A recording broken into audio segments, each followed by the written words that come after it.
যুক্তরাষ্ট্র ও ইরানের মধ্যে নতুন দফার আলোচনার সম্ভাবনা নিয়ে আন্তর্জাতিক অঙ্গনে শুরু হয়েছে আলোচনা। বিভিন্ন কূটনৈতিক সূত্রের বরাতে প্রকাশিত প্রতিবেদনে বলা হয়েছে, চলতি সপ্তাহে পাকিস্তানে দুই দেশের প্রতিনিধিদের মধ্যে বৈঠক হতে পারে। তবে এ বিষয়ে এখনও কোনো পক্ষ আনুষ্ঠানিক ঘোষণা দেয়নি। সূত্রগুলোর দাবি, সম্ভাব্য আলোচনায় ইরানের উপর আরোপিত মার্কিন নিষেধাজ্ঞা, জব্দকৃত ইরানি সম্পদ এবং তেহরানের পারমাণবিক কর্মসূচি প্রধান আলোচ্য বিষয় হতে পারে। এছাড়া আঞ্চলিক নিরাপত্তা ও পারস্পরিক উত্তেজনা কমানোর উপায় নিয়েও মতবিনিময়ের সম্ভাবনা রয়েছে।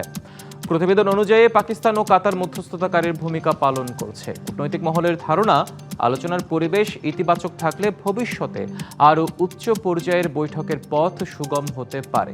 তবে সংশ্লিষ্ট সূত্রগুলোর নাম প্রকাশ না করায় সম্ভাব্য বৈঠকের সময়, স্থান ও প্রতিনিধি দলের গঠন সম্পর্কে এখনও স্পষ্ট তথ্য পাওয়া যায়নি। নগদ নিয়ে এলো হার না মানা হার অফার। সর্বনিম্ন 10,000 টাকা রেমিটেন্স নগদে পাঠালে থাকছে স্বর্ণের হার জেতার সুযোগ।